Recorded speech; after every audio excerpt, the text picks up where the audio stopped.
As the 75th edition of her tyrannical nation's gladiatorial competition draws near, Katniss Everdeen finds herself once again thrust into the arena in the Hunger Games Catching Fire.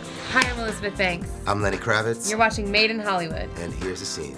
Since the last games, something's different. I can see it. What can you see?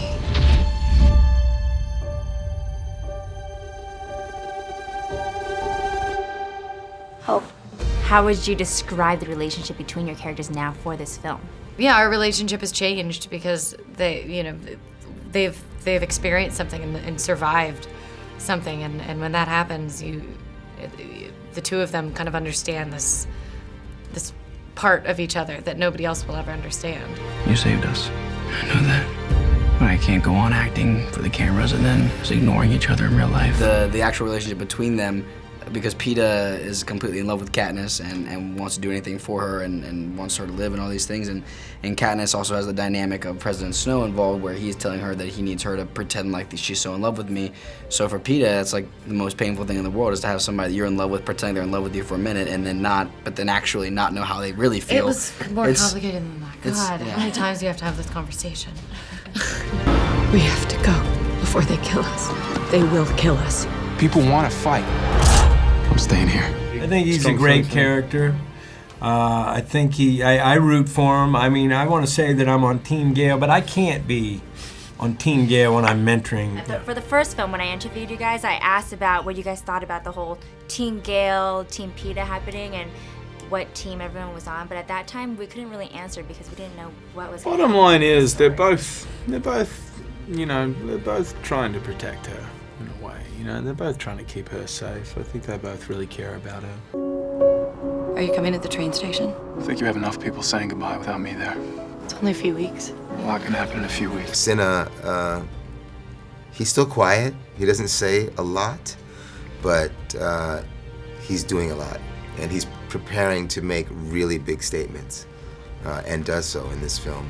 And Effie has a heart. Effie has a big heart. Yeah. Effie's maternal instinct kicks in this film. I think we were all really excited to let these characters loose a little, give the audience more. We have never seen anything like this.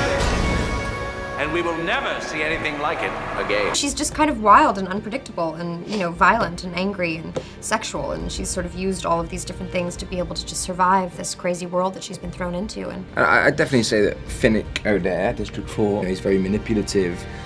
He gets what he wants quite a lot. And he's got a bit of a reputation.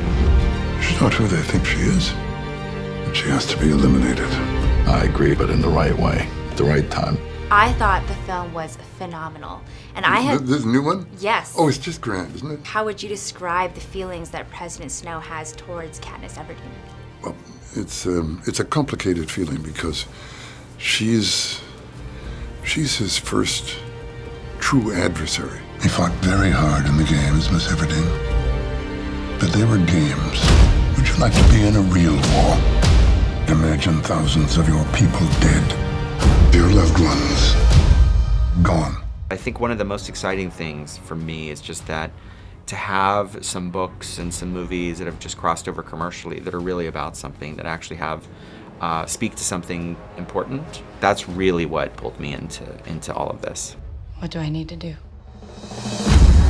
This is the 75th year of the Hunger Games. The tributes are to be reaped from the existing pool of victors. We see more of the Capitol, and we have a victory tour, so it was an opportunity to really show the Capitol and all of its excess and juxtapose it with the districts and with Katniss's existence. Katniss now lives in a big mansion. I mean, the Capitol is creeping into everybody's lives in this movie, and it's not a good thing. Ready to work?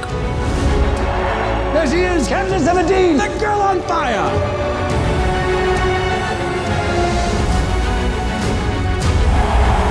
Was physical training a lot easier this time around for you guys? Yeah, I mean, you just kind of get back into the swing of things. Yeah.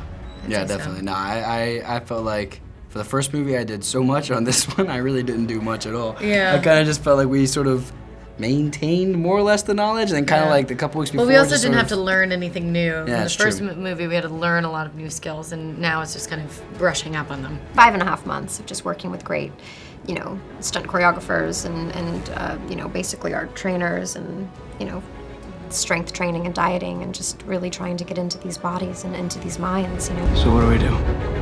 I think these games are going to be different. And of course, it's a completely different story now. What was your vision for that story?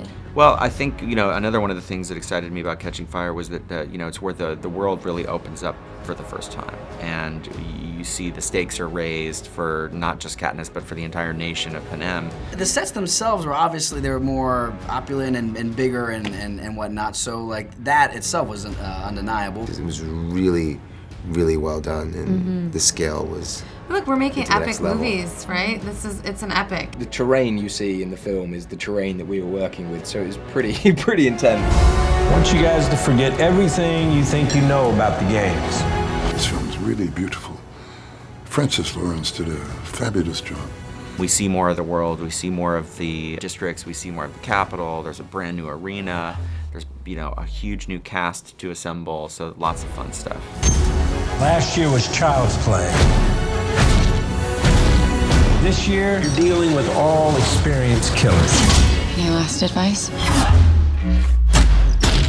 Stay alive. It is such a tough subject, and you guys have some really deeply emotional, hard scenes. Where do you pull that emotion from? It's just part of acting. Yeah. Gotta find it somewhere. Yeah, I think, I don't know, I think like living in the situation and trying to understand the character and what they've gone through and the kind of person they are and the decisions they would make, I think.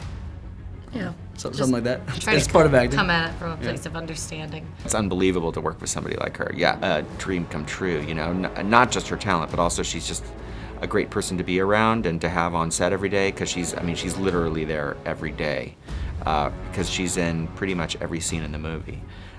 So yeah, you can't ask for anybody better. And that's why Jennifer Lawrence is so exceptional, because what she deals with is truth. And that's what people respond to. Remember who the real enemy is.